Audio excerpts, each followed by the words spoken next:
స్తోత్రం స్తోత్రం స్తోత్రం స్తోత్రం స్తోత్రం స్తోత్రం స్తోత్రం స్తోత్రం స్తోత్రం. మహాపరిశుద్ధుడ, ప్రేమ కలిగిన తండ్రి, నీకు వందనాలు, స్తోత్రం చెల్లిస్తున్నావు నాయనా. గడిచిన కాలం అంతా మీ రెక్కల నీడలో దాచి ఆరోగ్యం ఇచ్చి ఆయుష్కాలమును పొడిగించి ఈ పునరుద్ధాన దినమందు నీ పరిశుద్ధమైన నామమును స్తుతించడానికి మీ సన్నిధిలోనికి మమ్మల్ని అందరినీ కూడా సమకూర్చినందుకే స్తోత్రం చెల్లిస్తున్నాం. జరుగుతున్న ఆరాధన మీ చేతుల్లోనికి సమర్పిస్తున్నాము నైనా. అయ్యా, నీకు స్తోత్రం. కూడి వచ్చిన నీ బిడ్డలందరిని బట్టి నీకు స్తోత్రం తండ్రి. ఇంక నువ్వు రావాల్సిన బిడ్డలను త్వరగా తీసుకుని రండి తండ్రి. నీకు స్తోత్రం చెల్లిస్తున్నాం. కరెంటును, సిస్టమును, వాతావరణాన్ని కూడా మీరు స్వాధీనపరుచుకున్నందుకే నీకు స్తోత్రం చెల్లిస్తున్నాం. పాటల ద్వారా, వాయిద్యముల ద్వారా మీ నామానికి మహిమ తెచ్చుకునండి. సాక్ష్యముల ద్వారా, కీర్తన భాగము ద్వారా, ఆరాధన ద్వారా మీరే మహిమను పొందమని ప్రార్థిస్తున్నాము తండ్రి. అయ్యా, నీకు స్తోత్రం. మందిరములో అడుగుపెట్టుచున్న ప్రతి బిడ్డని మీ ఆత్మ స్వాధీనములోనికి తీసుకునండి. ఆత్మతో, సత్యముతో నీ ఘనమైన నామమును స్తుతించి ఆరాధించుటకు సహాయం చేయండి. అయ్యా, కూడి వస్తున్న ఒక్కొక్కరికి అవసరమవుతున్న సందేశం మీ దాసుల నోట మీరు ఉంచండి. వాక్యములో నుండి ఒక్కొక్కరితో మీరు మాట్లాడండి. వినగల చెవి గ్రహించే హృదయం ప్రతి బిడ్డకి మీరు అనుగ్రహించమని ప్రార్థిస్తూ, ఆరాధన ఆది నుండి అంతం వరకు మీరే అధ్యక్షులుగా, ప్రధాన యాజకులుగా మా మధ్యలోనికి దిగి వచ్చి క్రమంగా మర్యాదగా జరిగిస్తున్నందుకే నీకు స్తోత్రం చెల్లించుకుంటూ, సమస్త మహిమ, ఘనత, ప్రభావం నీకే చెల్లిస్తూ యేసు నామములో అడుగుచున్నాము తండ్రి, ఆమేన్. హల్లెలూయా. ధ్యానాంశం కోసమై ఒక మాట చూద్దాం. చూడండి, నిర్గమకాండం 28:30. మరియు నీవు న్యాయ విధాన పథకములో ఊరిము తిమ్మిము అనువాటిని ఉంచవలనని అహరోను యెహోవా సన్నిధికి వెళ్ళినప్పుడు అవి అతని రొమ్మున ఉండునట్లు అహరోను యెహోవా సన్నిధిని తన రొమ్మున ఇశ్రాయేలీల న్యాయ విధానమును నిత్యము భరించుము. హల్లెలూయా. ఇక్కడ మనం చూస్తున్నాం కదా, ఈ న్యాయ విధాన పథకం, న్యాయం తీర్చుట, ఏది తప్పు ఏది ఒప్పు, తప్పు ఎవరు చేశారు ఎవరు చేయలేదు, ఏది న్యాయం ఏది అన్యాయం, ఏది దేవుని చిత్తం ఏది దేవుని చిత్తం కాదు తెలుసుకోవటానికి ఒక న్యాయ విధాన పథకం దేవుడు నియమించాడు. నియమించిన దాన్ని ఏం చేయాలంటే ఒక పథకాన్ని ఏర్పాటు చేసి ప్రధాన యాజకుడు అహరోను, ప్రథమంగా ఏర్పడిన ప్రధాన యాజకుడు, ఈ అహరోను యొక్క ఛాతి మీద, ఎదర్రొమ్ముల మీద ఈ న్యాయ విధాన పథకం అనేది ఉంటుంది. దీనిని తుమ్మీము, ఊరీము అంటారు. పక్క వాళ్ళకి చెప్పండి, ఏంటంటే తుమ్మీము, ఊరీము అంటారు. ఈ న్యాయ విధాన పథకం అహరోను ఛాతి మీద అతను భరిస్తూ ఉంటాడు. ఈ 12 గోత్రాల వారి యొక్క పేర్లన్నీ కూడా ఆయన మీద రాసి ఉంటాయి. వారందరినీ ఈయన భరించాలి కాబట్టి ప్రధాన యాజకుడు కనుక ఈ 12 గోత్రకర్తల పేర్లు ఆయన మీద ఉంటాయి. రెండవది, ఆయన ఛాతి మీద ఈ న్యాయ విధాన పథకం అది ఉంటుంది. దీన్ని ఊరీము, తుమ్మీము అంటారు. ఈ ఊరీము, తుమ్మీము ద్వారా దేవుని చిత్తం ఏంటి, ఏది దేవునికి ఇష్టమో అని తెలుసుకోవటానికి ఇది ఉపయోగపడుతుంది. హల్లెలూయా. ఈ యుద్ధానికి వెళ్తే దాంట్లో విజయం కలుగుద్దా లేదా, లేకపోతే ఈ పని చేస్తే నేను దీంట్లో సక్సెస్ అవుతానా, నేను ఈ పని ప్రారంభించాలనుకుంటున్నా, ఈ పనిలో నాకు జయం కలుగుద్దా జయం కలగదా తెలుసుకోవటానికి ఉపయోగించే దీన్ని ఊరీము, తుమ్మీము అంటారు.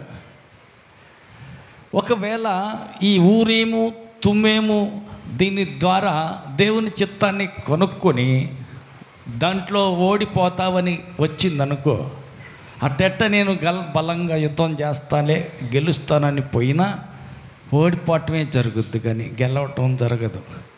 అందుకని ఇది దేవుని చిత్తాన్ని కనుక్కునేది ఊరీము తుమ్మీము. ఇది అవసరం. ప్రధాన యాజకునికి అది ఛాతి మీద నియమించబడి ఉంటుంది. దీని ద్వారా దేవుని చిత్తాన్ని కనుగోవాలి. ప్రతి ఒక్క వ్యక్తికి నియమం ఏంటంటే దేవుని దగ్గర విచారణ చెయ్యండి. హల్లెలూయా. పక్క వాళ్ళని అడగండి, వందనాలు. ఏదైనా పని చేసేటప్పుడు, ఏదైనా ప్రారంభించేటప్పుడు దేవుని దగ్గర ఏమైనా విచారణ చేస్తావా? వేరే చోట ఎక్కడైనా విచారణ చేస్తావా? ఎక్కడ అడుగుతావు? హల్లెలూయా. ఎక్కడ అడిగేది ఏముంది? ఇల్లు కట్టాలి, ఎక్కడ అడుగుతారయ్యా? హల్లెలూయా. పిల్లోడికి పెళ్ళి లగ్నం పెట్టుకోవాలి, ఫలానా రోజని పెళ్ళి నిర్ణయించాలి, ఎక్కడ అడుగుతారు? హల్లెలూయా. చెప్పరు. మందిరానికి వెళ్ళి ఉపవాసం ఉండి ప్రార్థన చేసి మా పిల్లోడికి 7వ తారీఖు పెళ్ళి పెట్టాలా, 8వ తారీఖున పెళ్ళి పెట్టుకోవాలి యేసయ్య అని ప్రార్థన చేసి దేవుని దగ్గరే విచారణ చేస్తున్నారా? అట్టటోళ్ళు చేయొద్దండి. అదేంటి? ఇల్లు కట్టాలి, ఇల్లు కట్టాలి. ఇల్లు కట్టాలంటే ప్రార్థనలో కూర్చుని ప్రభు దగ్గర అడిగి, ఏం ప్రభా తలుపు ఎట్టి పెట్టాలా, కిటికీ ఎట్టి పెట్టాలా, వంటగది ఎట్టి పెట్టాలా, బాత్రూమ్ ఎట్టి పెట్టాలా, ఏం చేయాలా, ఎట్ట కట్టాలా అని చెప్పి ప్రార్థనలో దేవుని దగ్గర విచారణ చేసే ఇల్లు కడతారా? లేకపోతే అడగండి, దేవుని దగ్గరే విచారణ చేస్తాను, ఆయన అడిగి నేను కడతాను అన్న వాళ్ళు చేస్తాండి.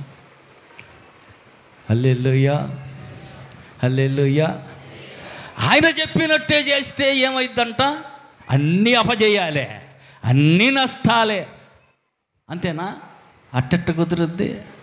దేవుడు చెప్పిన మాట తూచా తప్పకుండా చేస్తే ఏం జరుగుద్ది? కొలతలన్నీ దేవుడే చెప్పాడు, చెప్పిన మాట ప్రకారం వాడగట్టాడు. ఓడిపోయాడా గెలిచాడా? పక్క వాళ్ళని అడగండి. దేవుడు చెప్పినట్టు వాడగడితే ఊరు మొత్తం కొట్టకపోయింది, లోకం అంతా మునిగిపోయింది, కానీ యావత్తు దేవుని యొద్ద మాట తీసుకుని కట్టిన వాడ మునిగిపోలేదు. పక్క వాళ్ళతో చెప్పండి. దేవుని దగ్గర ఆలోచన తీసుకొని, దేవుని మాట తీసుకొని, దేవుని సెలవు తీసుకొని, దేవుని వద్ద ఆలోచన అడిగి, దేవుని దగ్గర విచారణ చేసి, దేవుని మాట తీసుకొని నువ్వు ఏ పని చేసినా ఓడిపోవు. ఆమేన్. జయమే కలుగుద్దు, కానీ అపజయం నీ జీవితంలో ఉండదు. ఆమేన్. కాబట్టి మనం ఏం చేయాలంట? విచారణ చేయాలా. ఎక్కడా? పక్క వాళ్ళని అడగండి. సిద్ధాంతి దగ్గర? ఎక్కడా? మంచి రోజు చెడ్డ రోజులు చూసి చెప్తారే వాళ్ళ దగ్గరనా? మరి ఎక్కడా? హల్లెలూయా. హల్లెలూయా. హల్లెలూయా. హల్లెలూయా. వాళ్ళు ప్రార్థన వల్లే కానీ, వాళ్ళు ఎదురొస్తేనే కానీ వాళ్ళకి గెలిచి వచ్చుద్దంట, జయం వచ్చుద్దంట. కానీ ఎదురుగా రమ్మ, మేము అటాగే పోతూ ఉంటాం, మాకు కొద్దిగా ఎదురు వస్తే అప్పుడు మాకు కలిసి వచ్చుద్ది అంటారు. అదేంది? వాళ్ళకి ఎవరో చెప్పారంట, ఆమె ఎదురొస్తే వీళ్ళకి బాగా కలిసి వచ్చుద్దని. హల్లెలూయా. మొండమోపాము అయితే అస్సలు వద్దంట, ఎదురే రాకూడదంట. మొగుడు వచ్చినా ఎదురొస్తే ఇంకేముంది? ఏమీ ఉండదు. హల్లెలూయా. ఎవరు చెప్పారో? వాళ్ళకి ఎవరో చెప్పారంట. విచారం చేశారా? దేవుని దగ్గర ప్రార్థన చేసి, ప్రియమైన బిడ్డ ఎదవరాలు మొండమోపాము ఎదురొస్తే పోమాకు, అందులో ఓడిపోతామని చెప్పాడా? దేవుడు ఏమైనా చెప్పాడా? వీళ్ళే ఎక్కడో అడిగారు, ఎవరో చెప్పారు, దాన్ని బట్టి వేరే దిక్కు విచారణ చేసి వెళ్తున్నారు, కానీ ఓడిపోతున్నారు, అపజయం చెందుతున్నారు, అవమానం పాలవుతున్నారు. మరి ఎట్ట చెయ్యాలా? దేవుని దగ్గర విచారణ చేయాలి. హల్లెలూయా. హల్లెలూయా. హల్లెలూయా. కాబట్టి ఊరీము తుమ్మీము ఏంటంటే దేవుని దగ్గర విచారణ చేసే పథకం. అది ప్రధాన యాజకుని మీద ఉంటుంది. ఆయన ప్రభు దగ్గర ఆలోచన తీసుకుని ఆ మాటే చెప్తాడు. హల్లెలూయా, హల్లెలూయా. ఉదాహరణకి మనం చూసినట్లయితే ఈ ఊరీము తుమీము విచారణ చేయటానికి ఉపయోగపడుతుంది. దేవుని చిత్తం ఏంటి అనేది తెలుసుకోవటానికి ఉపయోగపడుతుంది. తర్వాత చూడండి, సంఖ్యాకాండం 27:21. యాజకుడైన ఎలియాజరు ఎదుట అతడు నిలువగా అతడు యెహోవా సన్నిధిని ఊరీము తీర్పు వలన అతని కొరకు విచారింపవలెను. అతడును అతనితో కూడా ఇశ్రాయేలీలందరూ అనగా సర్వ సమాజము అతని మాట చొప్పున తమ సమస్త కార్యములను జరుపుచుండవలెను. యెహోవా హల్లెలూయా. సమస్త కార్యాలు దేవుని వద్ద విచారణ చేసి తుమ్మీము ఊరిము ద్వారా తెలుసుకొని ఆ ప్రకారమే చెయ్యాలి. అది నియమం. ఈ ఊరీము తుమ్మీము పథకం దేవుని దగ్గర విచారించి తెలుసుకుని దేవుని చిత్తాన్ని కనుక్కొని ఆ ప్రకారం అడుగులు ముందుకు వేయాల్సినటువంటి పరిస్థితి అది. హల్లెలూయా, హల్లెలూయా. కాబట్టి ఈ ఊరీము తుమ్మీము ద్వారా సంగతి తెలుసుకొని ఏం చేయాలంట, ఏ పని చేయాలో ఎప్పుడు చేయాలో విషయం కనుక్కొని విచారణ చేసి ముందుకు సాగిపోవాలి. చూడండి మరొకసారి 1 సమూయేలు గ్రంథం 30:7.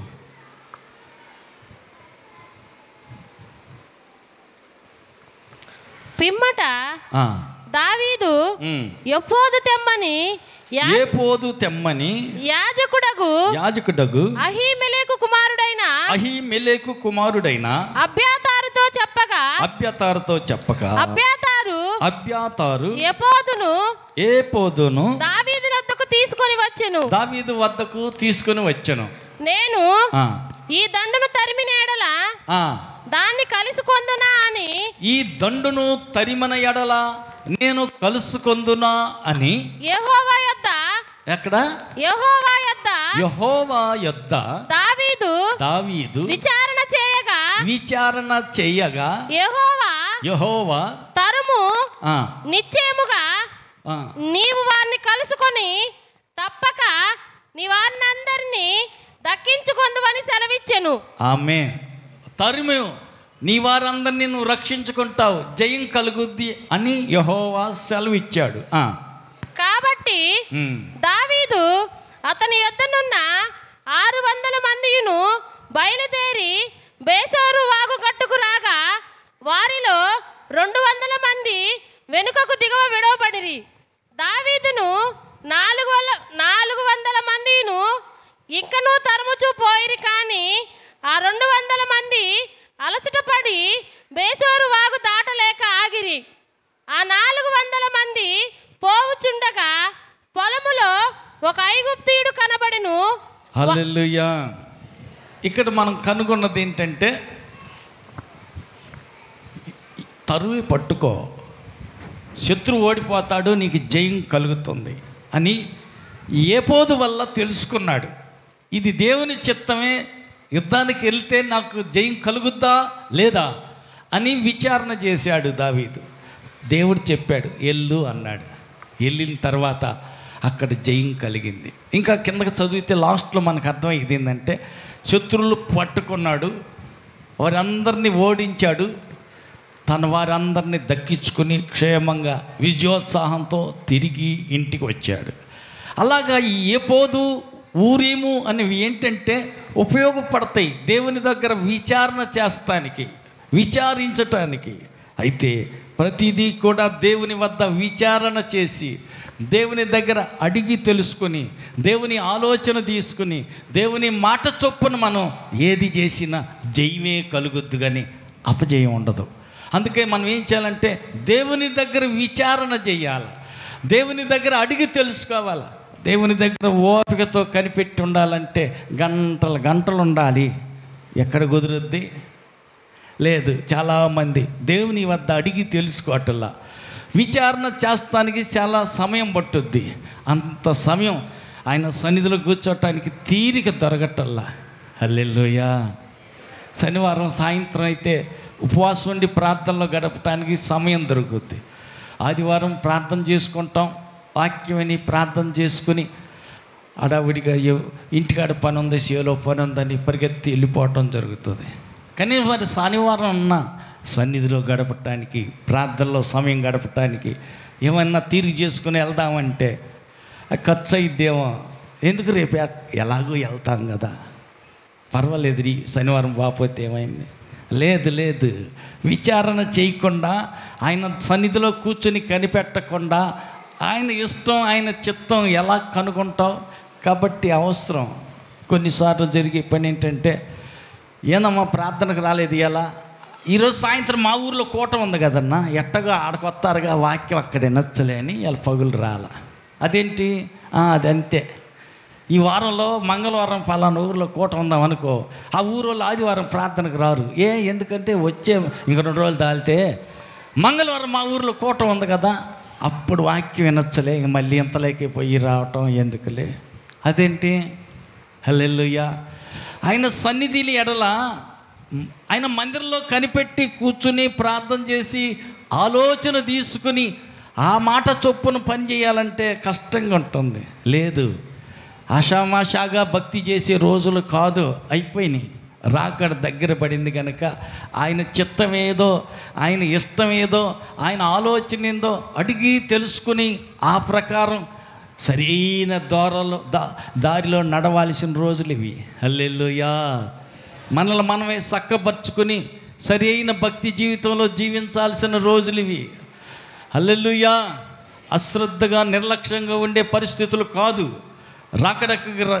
రాకడకు ముందుగా ఏం జరగాలో అన్నీ జరిగిపోతా ఉన్నాయి, ఒకటొకటిగా అన్నీ అయిపోతున్నాయి. చివరి దశకు వచ్చింది. అంతా చేసి కష్టపడాల్సిన కష్టం అంతా పడి అంతా అయిపోయింది. ఆఖరికి వచ్చిన తర్వాత తినబోయేసరికి కాలదనుకున్నట్టు చేసుకుంటే ఎట్టా? హల్లెలూయా. హల్లెలూయా.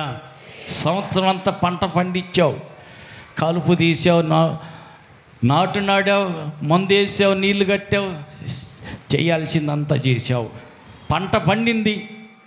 ఆఖరికి నిర్లక్ష్యంగా ఉంటే అది ఏదో వరదొచ్చో ఏదో కొట్టుకుని పోయిందనుకో, అట్లా నీ భక్తి అంతా వ్యర్థంగా పోద్ది. కాబట్టి అట్లా వ్యర్థంగా అశ్రద్ధగా నిర్లక్ష్యంగా ఉండే టైం కాదు ఇది. జాగ్రత్తగా చేసుకొని ఎప్పుడు యేసు వస్తాడా, ఎగిరి మేఘాల మీద ఎక్కి పరలోకి వెళ్దామని సిద్ధపడాల్సిన సమయం ఇది. అశ్రద్ధ పనికి రాదు. పక్క వాళ్ళతో చెప్పండి, అశ్రద్ధ పనికి రాదు, నిర్లక్ష్యం పనికి రాదు. ఒకసారి ఏం జరిగిందంటే, దేవుడు ఆశీర్వదించాడు. హల్లెలూయా. పిలిచి ఉద్యోగం ఇచ్చినట్టు రాజుగా చేశారు. రాజరికం వచ్చేసింది, రాజు అయిపోయాడు. ప్రవక్త ఒక ఆయన వచ్చాడు, విషయం చెప్పాడు. ఇదిగో యుద్ధం వచ్చింది, నువ్వు వెళ్ళిపోయి ఏం చేస్తావంటే శత్రువులందరినీ సమూలంగా నాశనం చెయ్యి, ఎవరిని మిగల్చొద్దు, ఏది మిగల్చొద్దు. సరేలే అన్నాడు, వెళ్ళిపోయాడు. అధికారం చేతిలో ఉంది కాబట్టి ఆయన ఏం చేశాడు, సమూలంగా నాశనం చేయమన్న మాట పూర్తిగా అర్థం కాలేదట్టుకుంది. ఆయన సొంతంగా ఆలోచన చేసుకొని యుద్ధంలో కొవ్విన పొట్టేళ్ళని, బలిసిన ఎద్దులు, కోడిదోడల్ని కొన్నిటిని పక్కన పెట్టిచ్చాడు. అది ఎందుకండి అంటే, అవి ఉపయోగపడతాయి. దేనికి? యెహోవాకు బలి ఇద్దాం, వాటిని పక్కన పెట్టు అన్నాడు. మిగతా మొత్తాన్ని నాశనం చేశాడు.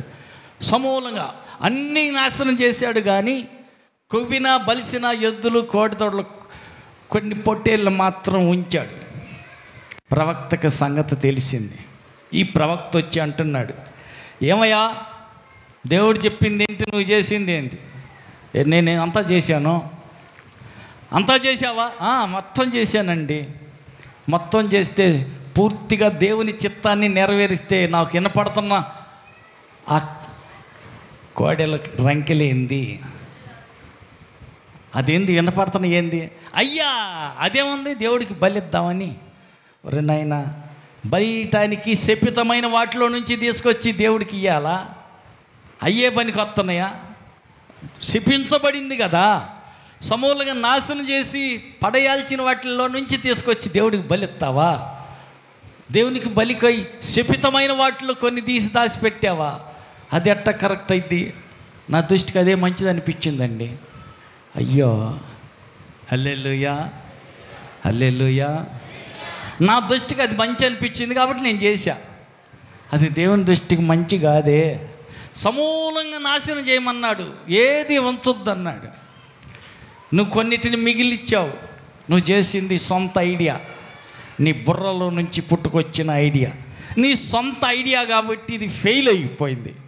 దేవుడు ఆల్రెడీ అందుకే మరొక వ్యక్తిని ఎంచుకున్నాడు.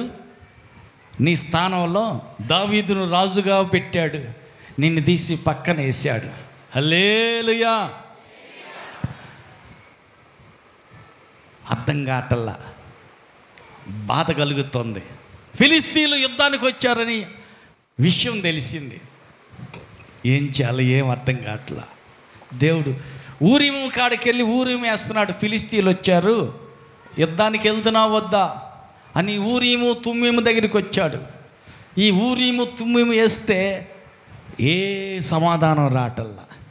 కళ ద్వారా, దర్శనం ద్వారా ఏమన్నా దేవుడు జవాబిస్తాడేమో అనుకుంటుంటే ఏ సమాధానం రాటల్లా. ఎటు వెళ్ళినా ఏ మాత్రం సమాధానం ఆయనకి దొరకటల్లా, జవాబు రాటల్లా. అవునా కాదా, యుద్ధానికి వెళ్తున్నా ఆగుదునా విచారిస్తున్నారే తప్ప ఎక్కడ ఆయనకి ప్రత్యుత్తరం దొరకటల్లా. దిక్కుతోయిన పరిస్థితి అయిపోయింది. ఏం చేయాలో ఏం అర్థం కాల. హల్లెలూయా. చివరికి ఏం చేశాడంట? ఆయన లాస్ట్కి చేసిన పని ఏంటి? నేరుగా సోదె చెప్పే వాళ్ళ దగ్గరికి వెళ్ళిపోయాడు. హల్లెలూయా. కర్ణ పిచాచి దగ్గరికి వెళ్ళిపోయాడు. ఆయన అక్కడికి వెళ్ళి అడుగుతున్నాడు. హల్లెలూయా. మారువేషాన సౌలు రాజు నేరుగా వెళ్ళిపోయి కర్ణ పిచాచి చూసి, మరియు సౌలు కర్ణ పిచాచ గలవారిని, చిల్లంగి వారిని అది తీసేశాడు. ఇంకా హల్లెలూయా. వీళ్ళందరినీ వెలివేశాడు, పంపించేశాడు. అప్పుడు సౌలు, నా కొరకు మీరు కర్ణ పిచాచ గల ఒక స్త్రీని కనుగొనుడి, నేను పోయి వచ్చిన అది 7వ వచనం 7వ వచనం, నేను పోయి దాని చేత విచారణ చేతునని తన సేవకులకు ఆజ్ఞేయగా వారు చిత్తము ఎందోరులో కర్ణ పిచాచము గల ఒకటి ఉన్నదని అతనితో చెప్పిరి. కాబట్టి సౌలు మారువేషము ధరించి వేరు బట్టలు తొడుగుకొని 2 మనుషులను వెంటబెట్టుకొని పోయి రాత్రివేళ ఆ స్త్రీ యుద్ధకు వచ్చి కర్ణ పిచాచము ద్వారా నాకు శకునము చెప్పి నాతో మాట్లాడుటకై నేను నీతో చెప్పువాన్ని రప్పించమని కోరగా, ఆ స్త్రీ, ఇదిగో సౌలు చేయించినది నీకు తెలిసినది కాదా?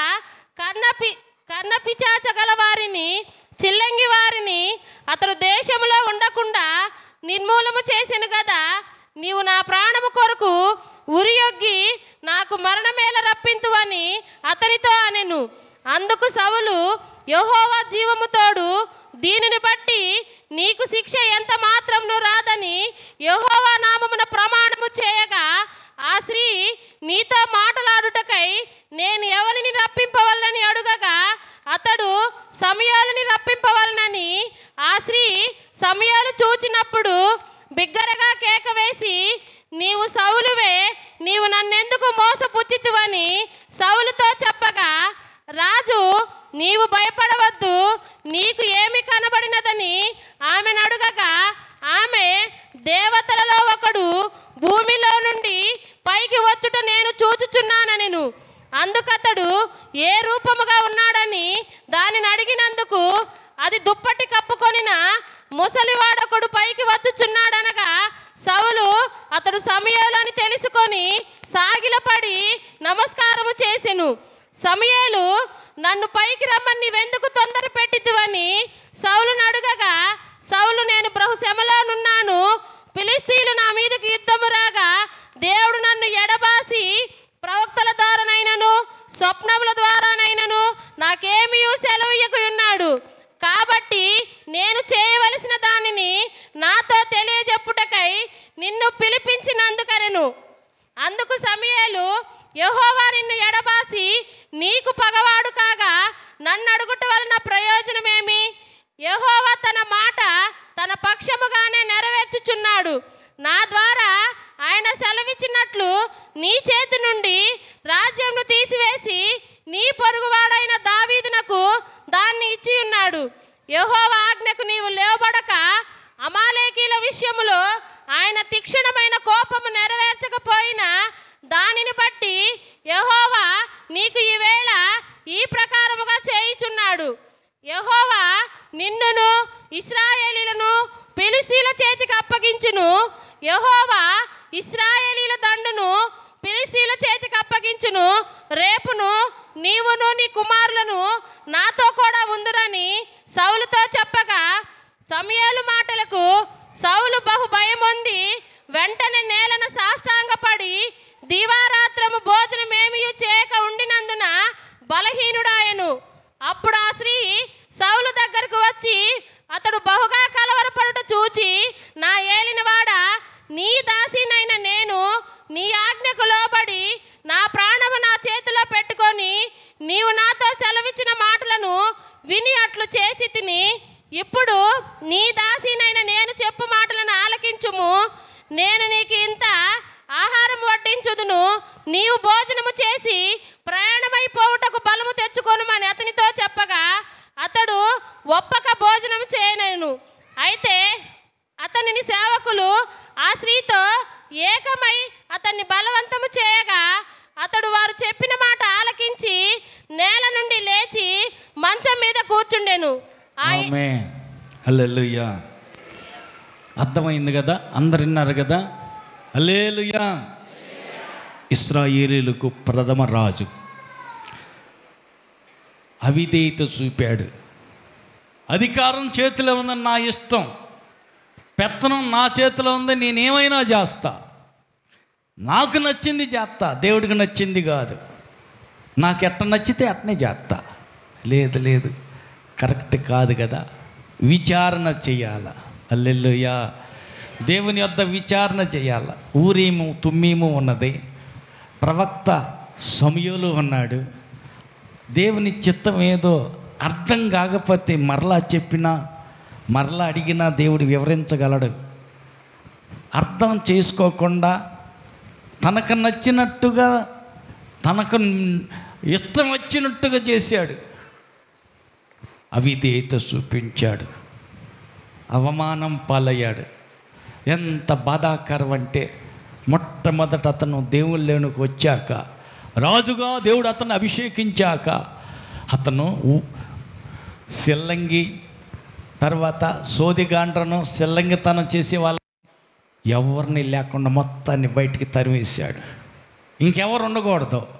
ఏదన్నా మీరు విచారించాల్సి వస్తే, దేవుని చిత్తం ఏదైనా అడిగి తెలుసుకోవాలనుకుంటే, ప్రవక్త సమూయేలు ఉన్నాడు, ఊరీము తుమ్మీము ఉన్నాయి. వాటి ద్వారా దేవుని చిత్తాన్ని తెలుసుకోండి.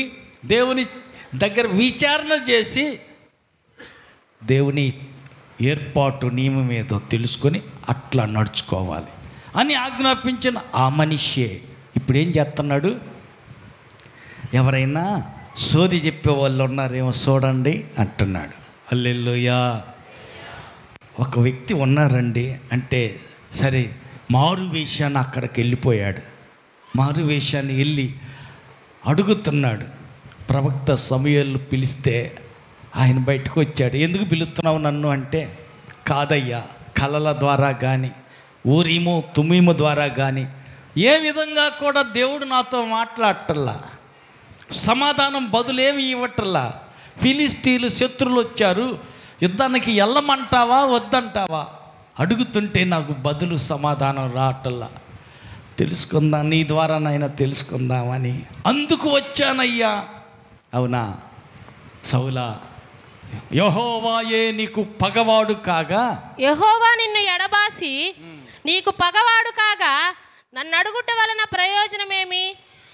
యెహోవా తన మాట తన పక్షముగానే నెరవేర్చుచున్నాడు. నా ద్వారా ఆయన సెలవిచ్చి ఉన్నట్టే నీ చేతి నుండి రాజ్యంను తీసివేసి నీ పొరుగువాడైన దావీదునకు దాన్ని ఇచ్చి ఉన్నాడు. ఆమేన్. దేవుడే పగోడైపోతే నన్ను ఏం చేయమంటావు? నన్ను పిలవటం వల్ల ప్రయోజనం ఏంటి? నీకు ఫలితం లేదు. పక్క వాళ్ళతో చెప్పండి, దేవుడే నీకు పగవాడైతే భూమి మీద దేవుడు నిన్ను కాపాడలేడు. దేవుడు పగవాడు కాకూడదు. ఎందుకు పగవాడయ్యాడు? సౌలు రాజుకి దేవుని ఆలోచన, దేవుని వద్ద విచారణ చేసి దేవుని మాట విని అర్థం చేసుకుని ఆ ప్రకారం నడవటానికి బదులు సొంత పెత్తనం చేశాడు. తనకు నచ్చినట్టు చేశాడు. తనకు మంచిది అనిపించిన దాన్నే చేశాడు. అది కరెక్ట్ కాదు. దేవునికి అది ఇష్టం లేదు. హల్లెలూయా. పక్క వాళ్ళతో చెప్పండి, సొంత ఐడియాలు దిబ్బలో పడేసి సొంత ఆలోచనలన్నీ పక్కన పారేసి దేవుని ఆలోచన కోసం విచారణ చేయి. సోది చెప్పే వాళ్ళ దగ్గర కాదు, సిద్ధాంతాల దగ్గర కాదు, మంచి రోజులు చెడ్డ రోజులు చెప్పే వాళ్ళ దగ్గర కాదు, పెద్ద మనుషుల దగ్గర కాదు. ప్రభు సన్నిధిలో విచారణ చేయి. హల్లెలూయా. దేవుని చిత్తం ఏదో అడిగి తెలుసుకో. అది దేవుని ఇష్టమేనా? అది దేవుని చిత్తమేనా? నీ పట్ల దేవుని ప్రణాళికలో ఉన్న భాగమేనా? అది అడిగి తెలుసుకో.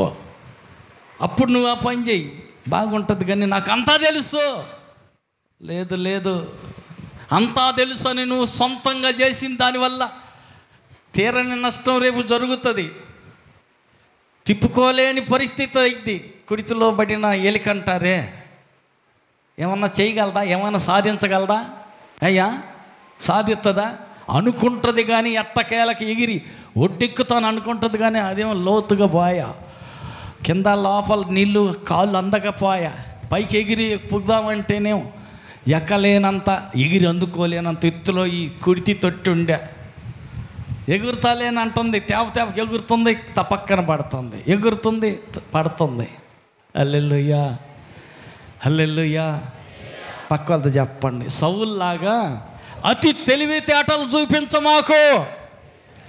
దేవుని ఎదుట నీ తెలివితేటలు దేనికి పనికి రావు. అంత అయిపోయినాక ఏంటి కాలు గాలి నాకనా చేతులు గాలి నాకనా ఏదంటారు గమ్మా, చేతులు గాలి నాకు ఆకులు పట్టుకుంటే ఏమి ఫలితం అంటల్లా అట్ట ఉంటుంది. హల్లెలూయా. పక్క వాళ్ళతో చెప్పండి, సొంత ఐడియాలు పక్కనేసేయి. పక్కన వాళ్ళు చెప్పే సలహాలు తీసి దెబ్బలు పడేయి. వద్దు, దేవుడు ఏం చెబుతాడో విను. ఆయన ఆలోచన తీసుకో. ఆయన మాట ప్రకారం నువ్వు అడుగు వేస్తే అది సముద్రమే అయినా ఏమైద్ది?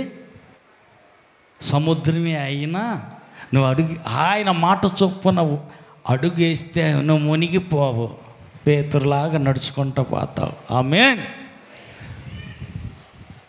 రాత్రంతా శ్రమ పడ్డానయ్యా, ఏమీ ఫలితం లేదు, అయినను నీ మాట చొప్పున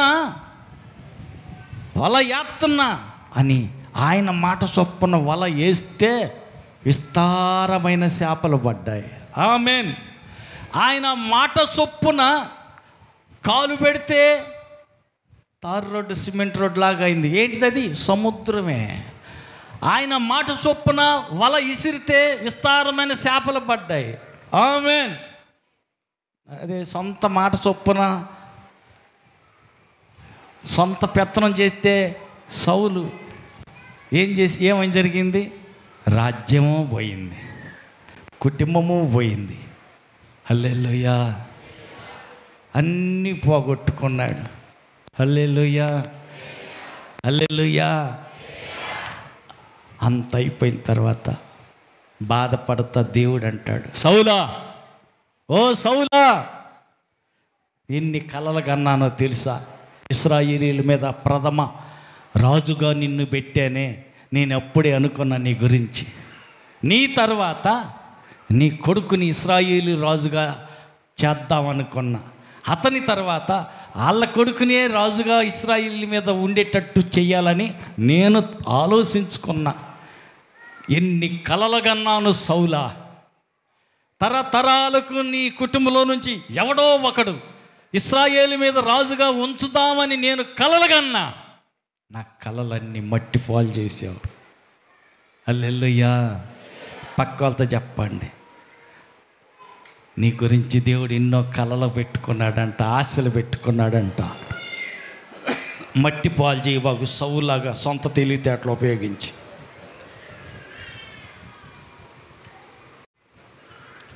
అసలుకైతే యాజకుడు అంటే ఎవరు? ఎపోదు ధరించిన వ్యక్తి, ఊరిము తుమ్మిము తమ ఛాతి మీద ధరించినటువంటి వ్యక్తి, ప్రతి వాణి విషయం దేవుని చిత్తాన్ని ఎరిగి తెలియపరిచే వ్యక్తి. ఈ వ్యక్తి సామాన్యుడు కాదు, దేవుని చిత్తాన్ని తెలియజేసే వ్యక్తి. ఈ వ్యక్తి ఏం చేయాలంట? దేవుని అడుగడుగున ఆలోచన తీసుకోవాలా, అడుగడుగున ఆయన చిత్తాన్ని తెలుసుకోవాలా, అడుగడుగున ఆయన మాట చొప్పునని అడుగు పెట్టాలా. ఆమేన్. సొంత ఐడియాలు ఎంతవరకు? కొంతవరకే పనిచేస్తాయి. పక్కవారి ఐడియాలు కొంతవరకే పనిచేస్తాయి. తర్వాత హల్లెలూయా. నువ్వేగా చెప్పింది, నన్నేం చేయమంటావు?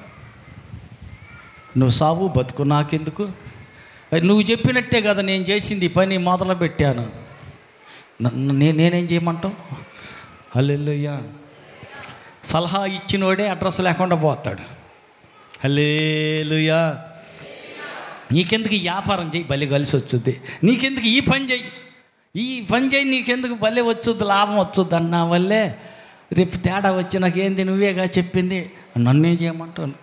నువ్వే ఏడా పడి సాగుపో, నన్నేమంటావు? ఒరే నాయన ఏంద్రా బాబు, నువ్వు చెప్పితే కదా నేను ఈ పని చేశాను, అయితే నన్నేం చేయమంటావు? బాగుంటుంది అనుకొని చెప్పాను, బాగలేదు, నన్నేం చేయమంటావు? నీ సాగు నువ్వు సాగుపో అంటారు. హల్లెలూయా. అట్టగొద్దు. మరి ఏం చేయాలా? దేవుని వద్ద విచారణ చేయాల, దేవుని వద్ద ఆలోచన అడగాల, దేవుని దగ్గర విచారించితే ఆయన చిత్తం ఏదో నిన్ను గురించి ప్రణాళిక గీసి నిన్ను గురించి ఉద్దేశాలు కలిగిన దేవుడు వ్యర్థంగా నిన్ను సృష్టించాలా. ఏదో ఉద్దేశం ఉంది. పక్క వాళ్ళతో చెప్పండి, ఉద్దేశ ప్రకారమే భూమి మీద పుట్టించాడు కానీ బియ్యం పుచ్చిపోతాయని పుట్టిలా. హల్లెలూయా. ఆయనకి ఏదో ఒక ఉద్దేశం ఉంది నిన్ను గురించిన. ఆ ఉద్దేశం అంతా నెరవేరాలి అంటే ఆయన మాట చొప్పున, ఆయన మాట అడిగి తీసుకో. హల్లెలూయా, హల్లెలూయా, హల్లెలూయా. అయితే ఏం జరుగుతుంది? ఒకసారి యోర్దాను అడ్డం వచ్చింది. భక్తుడు ప్రార్థన చేస్తున్నాడు, ప్రభువా ఏం చేయమంటావు? ఏం చేయమంటావా? మందసం అన్నదే. అవును, యాజకులు సమర్థులైన యాజకుల్ని ముందు నిలబెట్టు, యాజకుల భుజాన మందసపు పెట్టు, వాళ్ళ ముందుకు సాగమను, వెనక సైన్యం, వెనక మిగతా జనమంతా రమ్మను. సరేనయ్యా. అట్టాగే ఆయన చెప్పిన మాట ప్రకారమే మందసాన్ని మోసే ప్రజలు, యాజకులు ముందు నడుస్తూ ఉన్నారు. హల్లెలూయా. యాజకులు ముందు నడుస్తున్నారు. ఏమన్నా అన్నారా? ఏమంటే గురువుగారు సముద్రం వచ్చింది కదా, ఈ మందసం పెట్టుకొని అట్టాగిపోయి మునిగిపోమంటావా? నీళ్ళు కదా, లోతైన నీళ్ళు, లోపలికి ముందుకు వెళ్ళమంటున్నావు ఏంది? మేము మునిగిపోతాంగా అనలా. హల్లెలూయా. యెహోషువ చెప్పాడు, యాజకులు లోబడ్డారు, మందసం పెట్టె భుజం మీద ఉంది, వారు వస్తూ ఉన్నారు, ఒక్కొక్క అడుగు ముందుకేస్తూ ఉన్నారు. అంచు మందసం పెట్టే భుజాల మీద కలిగిన యాజకుల యొక్క అరికాలు అంచు అలా తగిలిందో లేదో. ఏమైందంటమ్మా శివమ్మ? ఏమైందంట? అరికాలు తగిలింది. యాజకుల అరికాళ్ళు యోర్దాను నీళ్లను ముట్టగానే, యోర్దాను నీళ్లు ముట్టగానే, యోర్దాను నీళ్లు అనగా అనగా ఎగువ నుండి పారు నీళ్లు, ఆ ఎగువ నుంచి పారుకుంటా వస్తున్న నీళ్లు ఆపబడి ఏకరాశిగా నిలుచును. వెనక్కి పోయి ఏకరాశిగా గోడ నిలబడ్డట్టు నిలబడ్డాయి. చప్పలు కొట్టండి. ఎందుకని? ఎగువ నుంచి దిగువకి పారే నీళ్లు వెనక్కి పోయి అక్కడ నిలబడ్డాయి. చిన్న ఎక్కడ నిలబడ్డాయి అయ్యా? నీళ్లు ఎక్కడ నిలబడ్డాయి? ఎందుకు నిలబడ్డాయి? హల్లెలూయా. ఎందుకు నిలబడ్డాయి? ఏమో మాకేం తెలుసు. హల్లెలూయా. జాగ్రత్తగా విను. యాజకులు అంటే ఎవరు?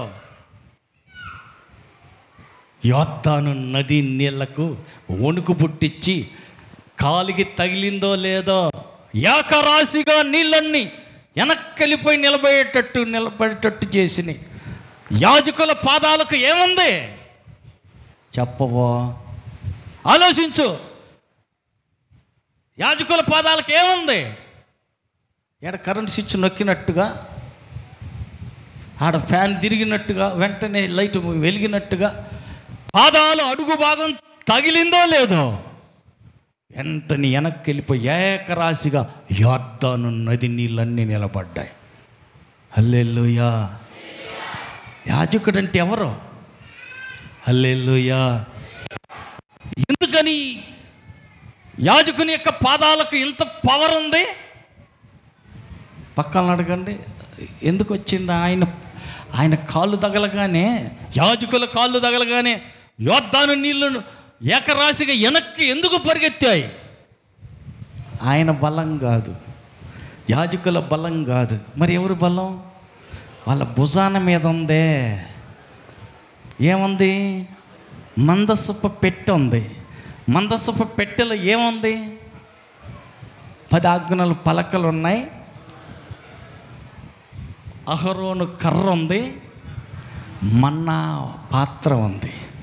ఈ 3 వస్తువులు మందసపు పెట్టెలో ఉన్నాయి.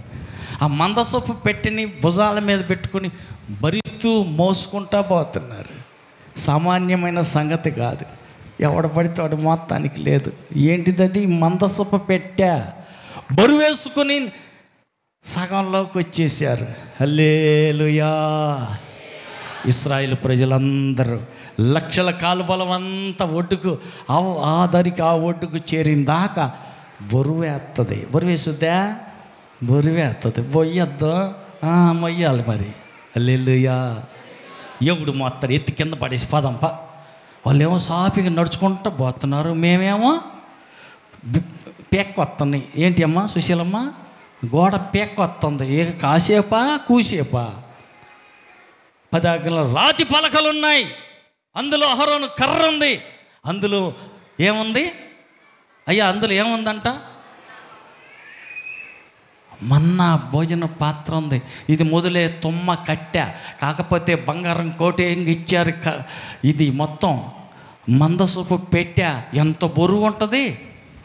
హల్లెలూయా. ఈ బరువు అంతా ఎవరు మొయ్యాలి? యాజకులు మొయ్యాలి.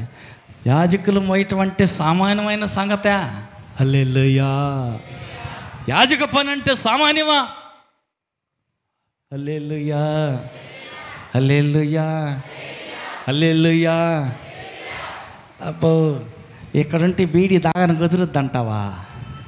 అయ్యా, మందసు పెట్టే భుజాన ఉంది. బరువు భరించలేని బరువు లాక్కొస్తుంది, కుతి మల్లుతుంది. చిన్నప్పుడు బీడీ దాగి ఒక బీడీ తాగుదామని అంటేనే ఈ చుట్టంక అందరూ ఉన్నారు. మందసపు ఏమో భుజం మీద ఉంది. ఇంక బీడీ తాగని కుదురుద్దా? కుదరదు. హల్లెలూయా. హల్లెలూయా. ఏమ్మా, అత్తవారింటికి వెళ్ళి రావటానికి కుదురుద్దా? అత్తవారింటి లేదో మాంగారి ఇల్లు లేదో మర్యాదగా బరువు భారం భరిస్తా మోస్తూనే ఉండాల. హల్లెలూయా. హల్లెలూయా. హల్లెలూయా. బరువు మోయటం మామూలు విషయం కాదు ఇది. ఇశ్రాయేలీల లక్షల కాలువలమంతా ఆ దరి నుంచి ఈ దరి దాకా యోర్దాను నది దాటి అవతలకి చేరిందాకా అక్కడే ఉండాల. బరువు నొప్పి పడుతుంది. నొప్పి లేదేమో, నోరు మూసుకో, సహించాల. పక్క వాళ్ళతో చెప్పండి, సేవ అంటే సావు. హల్లెలూయా, హల్లెలూయా, హల్లెలూయా. భుజాన ఏముంది? 10 ఆజ్ఞల పలకలు ఉన్నాయి. అది తప్పు, ఇది తప్పు. అబ్బో, అన్ని రూల్స్ ఉంటాయి. ఎన్ని వేల మంది వచ్చారో ఏరి ఈ టిక్కుగా ఎంత కరెక్ట్గా ఎంత ఖచ్చితంగా ఎవడు ఉంటాడు 3 రోజుల ఉపవాసం? తోటోళ్ళు అక్కడ ప్రార్థన కనిపోతే మా ఉండూరులో పొద్దున్నే 4 ఇడ్లీలు 2 దోశలు తిని సాల్ట్ పాలు తాగి 2 అరటికాయలు తిని అదే ఉపవాసం అనుకొని పోయి వేవు మంది తేపుకుంటా రొట్టె రసం ఇస్తారు, తీసుకుని వస్తాం. అది ఎంత చక్కగా ఉంటుంది, ముద్దుగా. హల్లెలూయా. ఇదేంది 3 రోజులు ఎండ కట్టాలంట, ఎవడు ఉంటాడు ఈ ఉపవాసం? హల్లెలూయా. ఉండూరులోనే ప్రార్థన బాగా ఉంటుంది మాకు, ఆడే పోతాం. సరే, హల్లెలూయా, హల్లెలూయా. ఈ తిండిపోతులకి, ఉపవాసం లేని శరీర ప్రియులకి ఏం వినపడుద్ది? ఇక్కడికి ఎక్కి రండి అన్న స్వర వినపడుద్దా? ఎక్కడ అది వినపడేది ఏమి ఉండదు.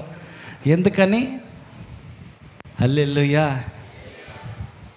ఆత్మ సిద్ధమే కానీ శరీరం ఆకలి కొండలేదు, ఏం చేస్తావు? నిద్ర కొండలేదు, ఏం చేస్తావు? హల్లెలూయా. పక్క వాళ్ళతో చెప్పండి, నీ శరీరాన్ని ఎక్కువ ప్రేమిస్తావా, ఆత్మని ఎక్కువ ప్రేమిస్తావా? ఆత్మకు విరోధంగా శరీరానికి విరోధంగా నీలో ఉన్న ఆత్మ పోరాటం జరుగుతూ ఉంటుంది. మరి దేన్ని గెలిపిస్తున్నావో, ఓట్లన్నీ ఎట్టేస్తున్నావో? హల్లెలూయా, హల్లెలూయా. ఎక్కడి దాకెందుకు? వారం పనికి పోయాం, 100 రూపాయలు వచ్చినాయి అనుకో, 100లో 10 రూపాయలు తీయాల దేవుడు సంద, 10వ భాగం తీయాల దేవుడికి ఇవ్వాలి. ఆడెత్తవలే. హల్లెలూయా.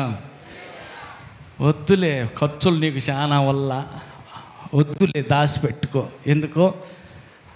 దేనికన్నా పనికొస్తాయి. దేనికంటే 10వ భాగం కదా, అది దేవుని సొమ్ము కదా, జాగ్రత్తగా వేరే జేబులో దాచిపెడితే దాన్ని ఎట్ట బయటకు లాగాలి ఆయనకి ఏమన్నా తెలుసమ్మా?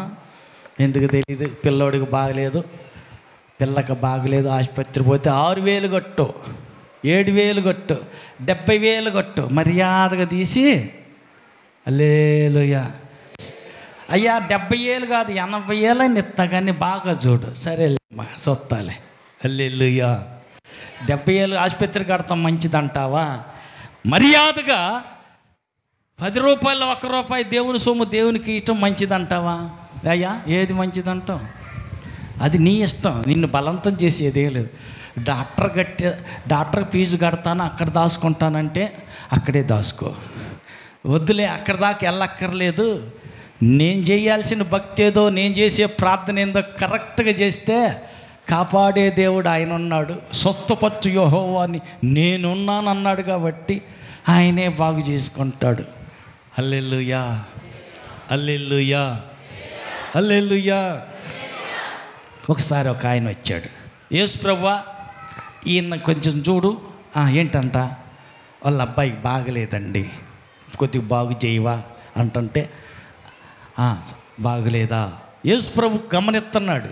ఈ పక్కన ఉన్న మరొక ఆయన అంటాడు, ఈయన మంచి వ్యక్తి అండి, మాకు సమాజ మందిరం లేదు, 10 మంది కూర్చుని ప్రార్థన చేసుకోవటానికి సమాజ మందిరం లేదు, అందరూ రోడ్డు పక్కనే బయట పక్కనే కూర్చొని స్తోత్రం అని ప్రార్థన చేస్తుంటే చూసి, అయ్యో మీకు సమాజ మందిరం కూడా లేదా?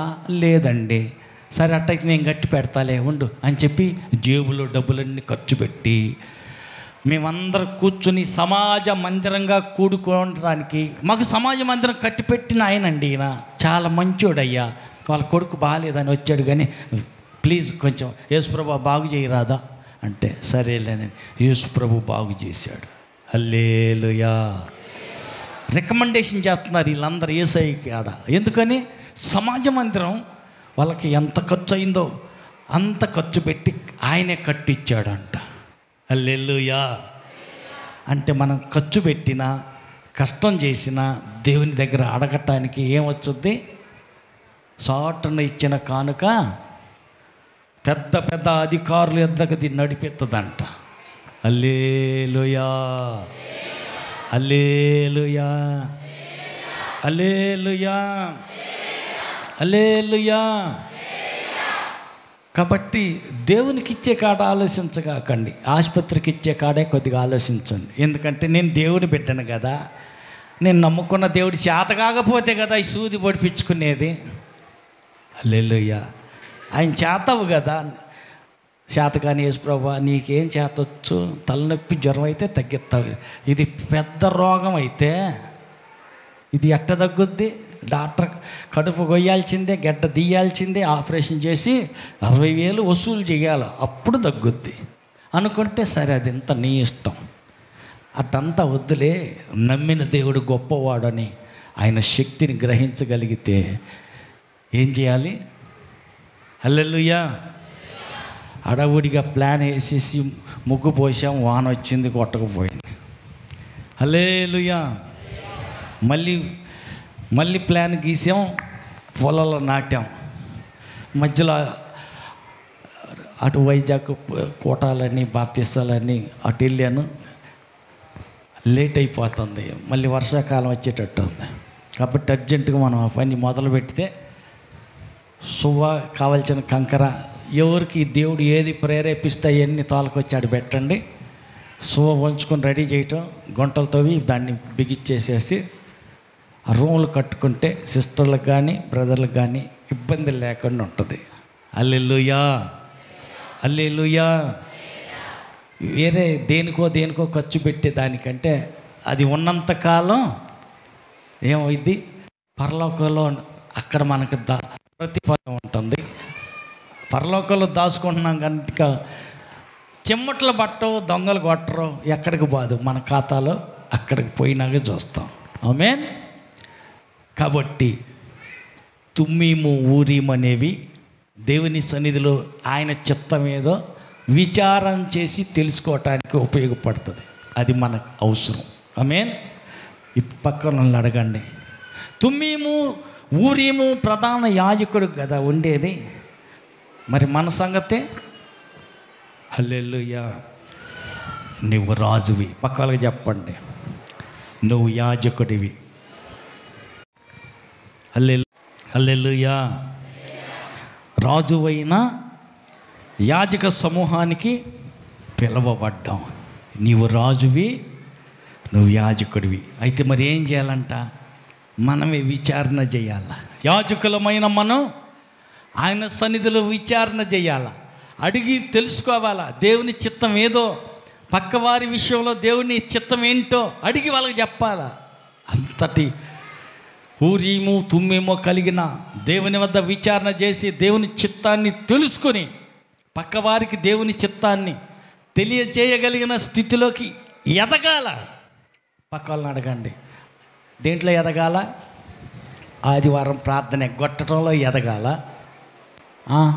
ఉపవాస ప్రార్థనలో ముందు 1 రోజు ఉండి తర్వాత 10 రోజులు ఉండి తర్వాత 20 రోజులు ఉండి అట్ట ఎదగాల. పక్క వాళ్ళని అడగండి, ఎట్ట ఎదుగుతున్నావు? అడ్డంగా పెరుగుతున్నావా, పైకి పెరుగుతున్నావా? హల్లెలూయా, హల్లెలూయా, హల్లెలూయా. 20 రోజులు 30 రోజులు 40 రోజులు అట్ట ఉపవాస ప్రార్థనలు ఎక్కువ చేసేటప్పుడు ఏం జరుగుతాయి అంటే పెద్ద దెయ్యాలు వస్తాయి, మొండి దెయ్యాలు వస్తాయి, చేతబడులు కొట్లోళ్ళు వస్తా అంటారు. అవలేలాగా ఈ ఉపవాసం ఉన్నారు కాబట్టి ఆత్మ బలంతో వాటిని నేను వచ్చేళ్ళకి వదలగొట్టి కూర్చోబెడతారు. హల్లెలూయా. అంత వగదెగిపోద్ది. ఎందుకు? ఉపవాస ప్రార్థన ఉంటల్లా. హల్లెలూయా, హల్లెలూయా, హల్లెలూయా. వయసు పెరిగే కొద్ది ఏంగా పెరగాలంట? బుద్ధి పెరగాలి. ఆత్మీయ జీవితంలో ఒక్కొక్క సంవత్సరానికి పోయిన సంవత్సరం 2 రోజులే ఉపవాస ప్రార్థన, ఈ సంవత్సరం 3 రోజులు, వచ్చే సంవత్సరం 4 రోజులు. ఇంకా పెరగాల, ఆత్మీయంగా ఎదగాల. హల్లెలూయా. ఆత్మీయ జీవితంలో ఎదుగుదల కావాలి. చిన్నపిల్లలు అప్పుడైతే తెలియదు కాబట్టి అన్న వందనాలు అంటూ ఉంటారు, దారిన పోతూ ఉంటుంటే. అదే పిల్లలు 1 సంవత్సరం పెరిగిందో లేదో రోడ్డున వస్తుంటే ఒరే అమ్మాయి అన్నత్తనాడి మోటార్ సైకిల్ వేసుకుని అన్నత్తనాడి చెప్పి లేచి కూర్చొని గబగబ పిల్లలు చిన్న చిన్న పిల్లలు అమ్మాయి లేగయ్యి అన్నత్తలే నిలబడతారు. ఎందుకని వీళ్ళకి తెలుస్తుంది. అంటే అంతకుముందు అంటే తెలియదు, జ్ఞానం పెరగలేదుగా, కొద్దిగా పెరిగి ఎవరు చెప్పారో లేచి నిలబడాలని వాళ్ళకి తెలిసిపోతుంది. కొంచెం జ్ఞానం పెరిగింది. పక్కన అడగా నీకు కూడా కొద్దిగా ఏమైనా పెరిగినట్టు ఉందా, ఇంకొద్దిగా తగ్గినట్టు ఉందా?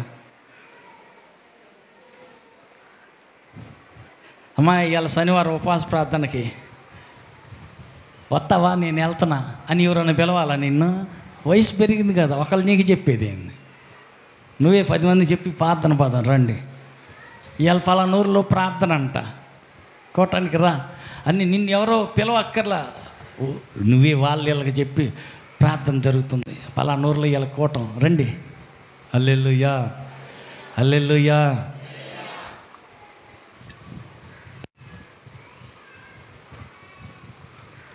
మన వైజాగ్కి వెళ్ళా,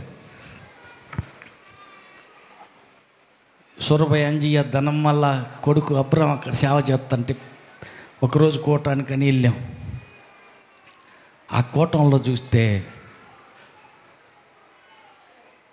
దేవుని మహాకృప. ఆ పేటే గొల్లపేట అంట, అందరూ యాదవులే ఉన్నారు అక్కడ. వాళ్ళ మధ్యలో వేరే వాళ్ళు ఎక్కడి నుంచి, తోడే నుంచి వచ్చారు. అంటే విజయనగరం జిల్లాల నుంచి ఒక కుటుంబం వచ్చారు, భార్య భర్త 2 పిల్లలు, 4 వచ్చారు. ఆ రాత్రి అక్కడే ఉన్నారు. తెల్లారి కనపడ్డారు. పలకరిత్తా మాట్లాడుతుంటే ఏంటమ్మా అంటే కోటం జరుగుతుందని తెలిసింది. ఆశ కలిగింది మేము వద్దామని.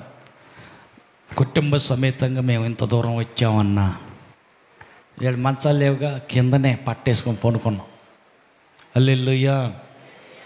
వాళ్ళ ఆసక్తి చూడు, ఎంత దూరం నుంచి వచ్చారు. హల్లెలూయా హల్లెలూయా. కొంతమందికి పక్క ఊర్లో కూటం కాదు, వాళ్ళ బజారు కాకుండా అవతల బజారులో కూటం జరుగుతున్నా రాకుండా ఇంటి దగ్గర పడుకునే సూపర్ భక్తులు లేకపోవాలా. పక్క వాళ్ళని అడగండి, మీ ఊర్లో ఎప్పుడైనా కూటం జరిగేటప్పుడు మన కూటాలే ప్రార్థనకి వెళ్ళకుండా ఎప్పుడైనా నిద్రపోయావా అడగండి. ఇంట్లో పని ఉందని అంట్లు గడగాలని, ఆ పని ఉందని ఇంటికాడ ఉన్నావా? ఇక మరి నీ ఎదిగిన దానివి అనుకోవాలా, లేకపోతే ఏమనుకోవాలి? ఆత్మీయ జీవితంలో ఎదగాల. హల్లెలూయా. ఒకప్పుడైతే పక్క వాళ్ళకి దెయ్యం పడితే పరలంగ దూరం పారిపోయేదాన్ని. ఆత్మీయంగా ఎదుగుతున్నావు కాబట్టి ఎండ్లు పెరిగే కొద్దీ ఎవరినో ఫోన్ చేసి అన్నోళ్ళను అక్కలను పిలవక్కర్లా, ప్రార్థన చేసి ఏస్తున్నాములో దయ్యమా పో నువ్వే ఎల్లగొట్టాలి.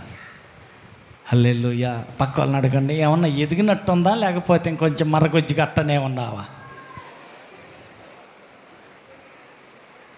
హల్లెలూయా హల్లెలూయా హల్లెలూయా. రాజువైన యాజక సమూహంలో చేరిన వ్యక్తివి, మరి ఏం చేయాలంట?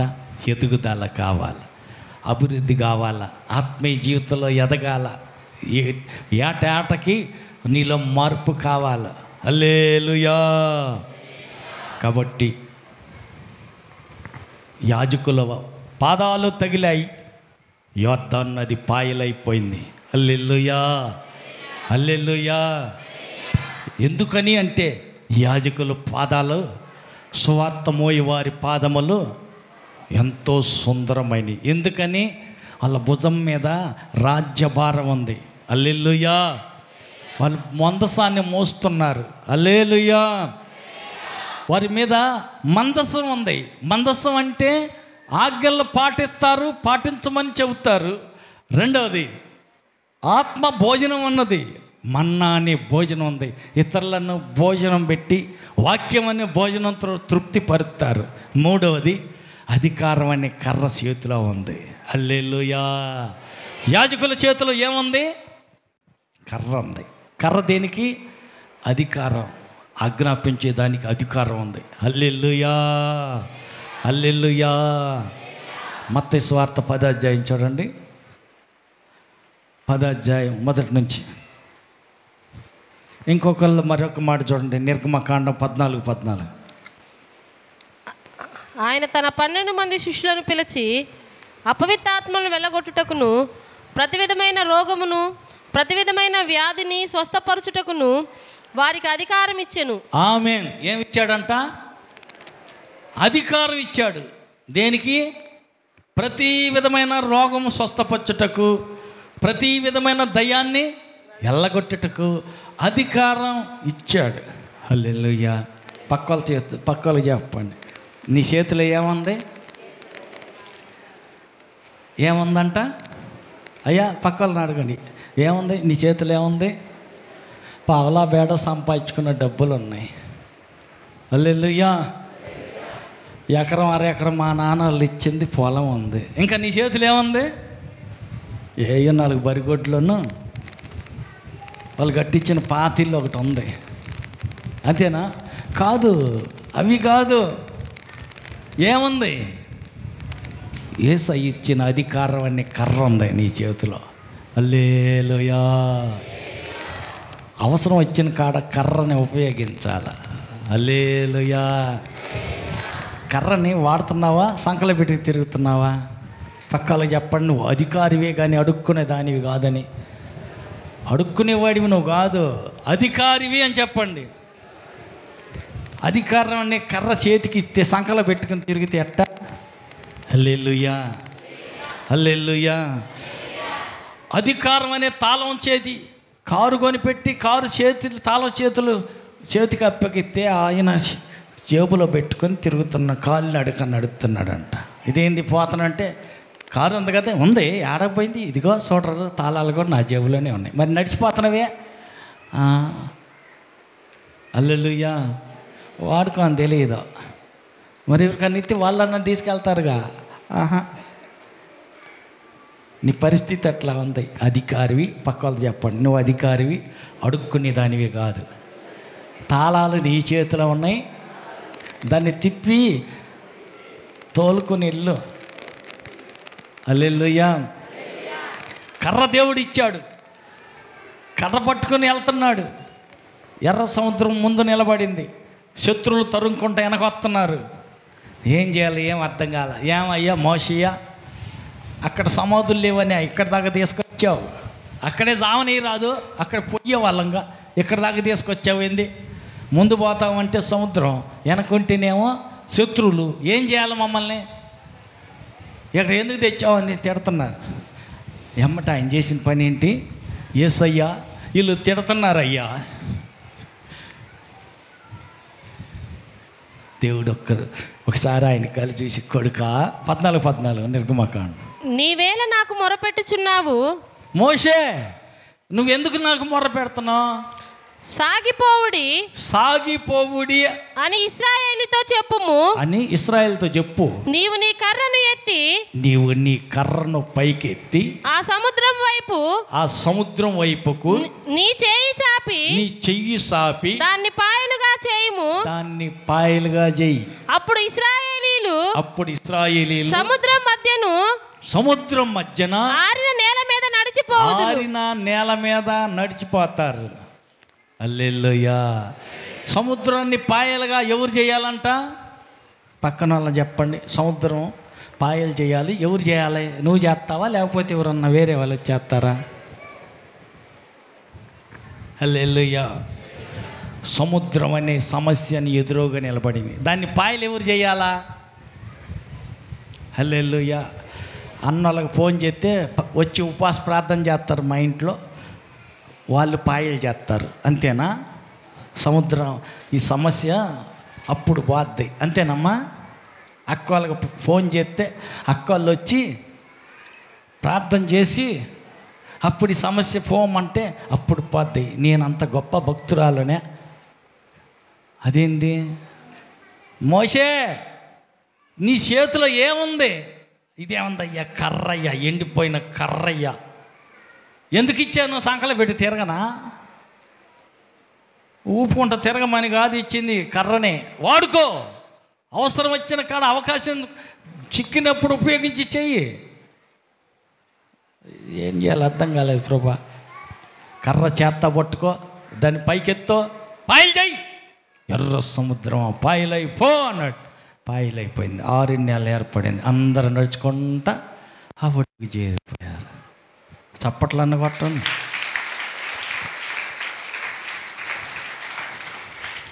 మరి నువ్వేం చేయాలంట?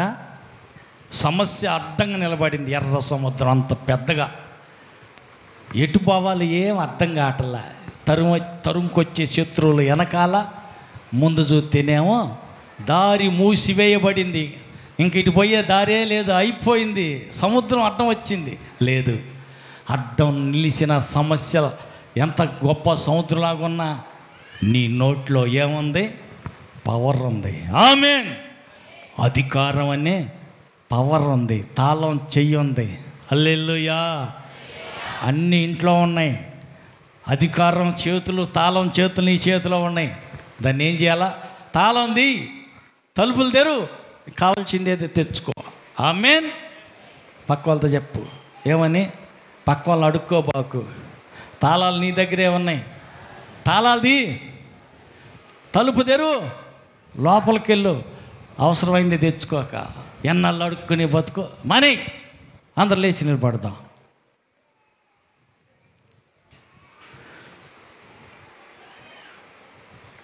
కళ్ళు మూద్దాం, చేతులు ఎత్తుదాం, ప్రార్థన చేద్దాం.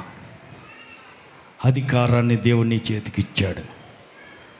రాజులైన యాజక సమూహంగా దేవుని నిన్ను పిలిచాడు. నువ్వు దేవుని బిడ్డవి. దేవుడు నీకు అధికారం ఇచ్చాడు, ఉపయోగించుకో. సందర్భాన్ని బట్టి నీ నోట్లో అధికారం ఉంది, శక్తి ఉంది. ఆజ్ఞాపించు. అడుక్కోవటం మానేసేసేయి. ఆజ్ఞ జారీ చేయి. అధికారపూర్వకంగా ఆజ్ఞాపించు. రోగమా వెళ్ళిపో, దయ్యమా పారిపో, సమస్య వెళ్ళిపో. నా ఎదురుగా ఉంటా నీకు హక్కు లేదు. సర్వాధికారి అయిన దేవుడు నాకు అధికారం ఇచ్చాడు. సర్వాధికారి అయిన ఆయన బిడ్డను నేను. నా ఎదురుగా నీకు నిలబడే అధికారం లేదు, అవకాశం లేదు, వెళ్ళిపో. అధికారపూర్వకంగా ఆజ్ఞాపించి ప్రార్థన చేయి. ప్రార్థన చేద్దాం. అందరూ చేతులెత్తి కళ్ళు మొచ్చి ప్రార్థన చేద్దాం. సర్వాధికారి కృపగల తండ్రి నీకు వందనాలు. కూడి వచ్చిన పిల్లలందరిని బట్టి స్తోత్రాలు. కృపతో ఒక్కొక్కరిని జ్ఞాపకం చేసుకోండి. అధికారులై ఉన్నారే తప్ప అడుక్కునేవారు కాదని తుమీము యూరీము ద్వారా దేవుని చిత్తాన్ని, దేవుని నిర్ణయాన్ని, దేవుని సంకల్పాన్ని అడిగి తెలుసుకొని దేవుని వద్ద విచారణ చేసేవారిగా మేము ఉండాలని హెచ్చరించినందుకు నీకు వందనాలయ్యా. పలుమార్లు నీ చిత్తాన్ని అడిగి తెలుసుకోకుండా మాకు నచ్చిన దాన్ని చేసి నష్టపోయాం. పక్కవారు చెప్పిన ఆలోచన చొప్పున చేసి విఫలమయ్యాం. ఇక మీదట అలా ఉండకూడదని విచారణ చేసి నీ వద్ద అడిగి తెలుసుకొని నీ చిత్తానుసారంగా అడుగు పెడితే అది సముద్రమే అయినా ఆరిన నేలగా మారిపోగలదని, నీ మాట చొప్పున వల విసిరితే విస్తారమైన శాపలు పడినట్టుగా విస్తారమైన ఆశీర్వాదాన్ని ప్రతిఫలం మేము చూడగలమని, నీ ఆలోచన ప్రకారం మేము ముందుకు సాగినట్టయితే నీ యొద్ద విచారణ చేసి నీ మాట చొప్పున మేము ఏది చేసినా అపజయం ఎరగక విజయాన్నే పొందుతామని ఇక్కడికి ఎక్కి రండి అన్నప్పుడు నీ స్వరాన్ని వినగల చెవి కలిగి నీ స్వరం విని ఎగిరి మేఘాల మీద ఎక్కి పరలోకం చేరగలమని మమ్మల్ని ధైర్యపరిచినందుకు, మమ్మల్ని బలపరిచినందుకు నీకు స్తోత్రాలు. కుడినని పిల్లందరినీ దీవించండి. నీ బిడ్డల దేహాలు దేవుని ఆలయం, దేవాలయమైన బిడ్డల దేహాల్లో ఏ వ్యాధి ఉండకూడదు. ప్రతి వ్యాధి యేసు నామములో వెళ్ళిపోవునుగాక. ప్రతి రోగం యేసు నామములో తొలగిపోవునుగాక. ప్రతి విధమైన దయ్యం యేసు నామములో బిడ్డలను వదిలి విడిచిపోవునుగాక. ప్రతి శాపం యేసు నామములో కొట్టివేయబడునుగాక. ఆగిన ప్రతి ఆశీర్వాదం యేసు నామములో విడుదలగునుగాక. ఆగిన వారి పనులన్నీ కొనసాగునుగాక. ఎన్నో సంవత్సరాల నుంచి ఎదురు చూస్తున్న వారి కార్యాలన్నీ నెరవేరునుగాక. నీ యందు ఆశ పెట్టుకున్న వారి ఆశ భంగం కానేరదన్న నీ వాగ్దానం ఒక్కొక్కరి జీవితంలో నెరవేరునుగాక. కోరిన రేవుకు వారు చేరుదురుగాక. అనుకున్నది వారు సాధించుదురుగాక. కోరుకున్న ఉద్యోగం వారికి దొరుకునుగాక. వారు ఆశించిన స్కూల్స్లో కాలేజీలో సీట్లు దొరుకునుగాక. వారు వేయబోతున్న విత్తనం ఆశీర్వదించబడునుగాక. వారి దుక్కిటెద్దుల్లో దీవించబడుదురుగాక. వారి పంట పొలాల్లో ప్రతిఫలం చూసుదురుగాక. దేవా, వారి యొక్క ప్రయాసలన్నీ ఫలించునుగాక. దూర ప్రాంతాల పనులకు వెళ్ళే బిడ్డలో ఆశీర్వాదంతో లాభంతో క్షేమంగా గృహం చేరుదురుగాక. కృపగల మీ హస్తాన్ని చాపి కుడి వచ్చిన బిడ్డలందరినీ ఆశీర్వదించండి. వారు తినబోతున్న ఆహార పదార్థాలను పరిశుద్ధపరచండి. దేవా, నీ బిడ్డలు అర్పించబోతున్న కానుకను అంగీకరించండి. చేయబోతున్న ప్రయాసకు తగిన ప్రతిఫలం దయచేయండి. వడ్డం చేసేవారిని, అలాగనే వడ్డించబోతున్న బిడ్డలను, ఖర్చు పెట్టిన వారిని ప్రతి ఒక్కరిని పేరు పేరు చొప్పున దీవించుదురుగాక. కుడినని పిల్లలందరినీ దీవించి ఆశ్రయించి మహిమ గల రెండవ రాకడికై బిడ్డలందరూ సిద్ధపరచమని కోరుకుంటూ సమస్త ఘనత మహిమ ప్రభావాలు మీరు మాత్రమే పొందుకోమని మహిమతో మధ్యాకాశానికి రానయ్యన్న మా ప్రభు రక్షకుడైన యేసు నామములో ప్రార్థించి వేడుకుంటున్నాం తండ్రి, ఆమేన్. మన ప్రభు అయిన యేసు క్రీస్తు కృపయో, తండ్రి అయిన దేవుని ప్రేమయో, పరిశుద్ధాత్మ యొక్క అన్యోన్య సహవాసము కుడి వచ్చిన మనకును సర్వలోక పరిశుద్ధులందరికీ సదాకాలం తోడయుండి నడిపించునుగాక. ఆమేన్. హల్లెలూయా, హల్లెలూయా, హల్లెలూయా.